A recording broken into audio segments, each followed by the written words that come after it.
அதிமுகவும் இவங்களும் மூழ்கக்கூடிய கப்பல் பூஜ்ஜியத்தோட பூஜ்ஜியம் அப்படின்னு. அது எலெக்ஷன் ரிசல்ட் தான் சொல்லும். பிஜேபி தமிழ்நாட்டில் நல்லா வளரக்கூடிய கட்சி.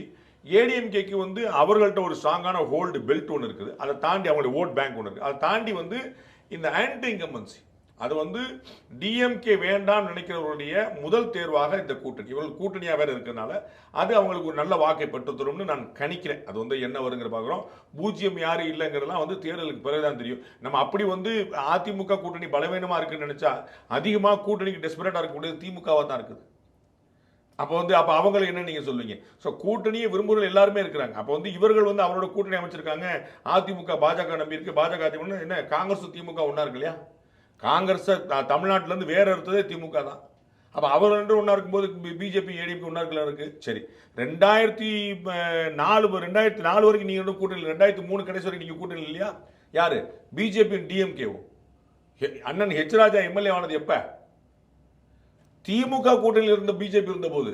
அப்ப நீங்க 2004 என்டிஏ யூபிஏ கவர்மெண்ட் வர்ற வரைக்கும் 2003 நீங்க கூட்டணியில் இருந்தீங்கல்ல, அப்ப என்ன கணக்கு?